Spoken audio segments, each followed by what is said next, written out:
देखिए कितना बड़ा आरोप है। नेता प्रतिपक्ष हैं, उन्हें अपने शब्दों की, भाषा की मर्यादा का ज्ञान होना चाहिए। अगर यह आरोप लगाना, तो क्या इस पार्लियामेंट्री डेमोक्रेसी में ये जिस तरह का आरोप लगा रहे हैं, देश की जनता उन्हें जनादेश दे रही है।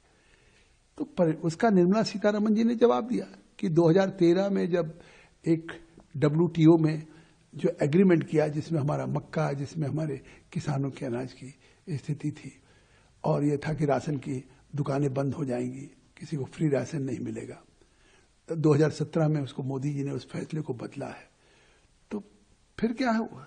उस समय कांग्रेस गवर्नमेंट ने क्या अपनी अस्मिता को गिरवी रख दिया था, या सरेंडर कर दिया था, या देश में दिया था? या फिर सरमल शेख में जो फैसला कांग्रेस यूपी की सरकार ने लिया था।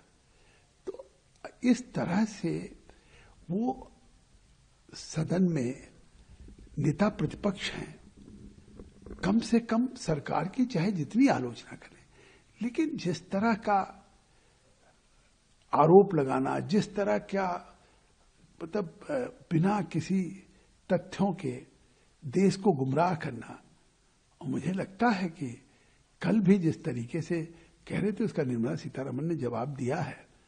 और मुझे लगता है कि इसमें क्या सच्चाई नहीं कि बजट की स्पीच थी? क्या ये सच्चाई नहीं कि India is becoming one of the fastest growing economy at the rate of 7.2%, fiscal deficit 4.3% हुआ, जो मतलब इन्फ्लेशन 10% से ऊपर रहता था, डबल डिजिट में, आज 1.7%। महंगाई कम हुई है, दुनिया में चौथी अर्थव्यवस्था बन चुकी है।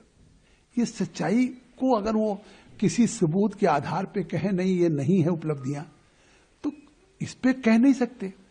देश की उपलब्धियों का ब्यौरा तो दुनिया के सामने है कि भारत ने कोविड के बावजूद जिस तरह से अपनी अर्थव्यवस्था को दुनिया में 11वें पायदान से चौथे पायदान पर लेके आए। तो अब अगर वो नहीं है, तो इस तरह से केवल भारत को बेच दिया, या किसी तरह से मतलब कुछ डर गए मोदी जी आंख नहीं मिला सकते, तो मुझे लगता है एक नेता प्रतिपक्ष का ये भाषण है, ये तो सड़क के किसी मतलब मवाली का भाषण हो सकता है। आप सर आसन पे बैठे थे, वो जिस तरीके से बातें कर रहे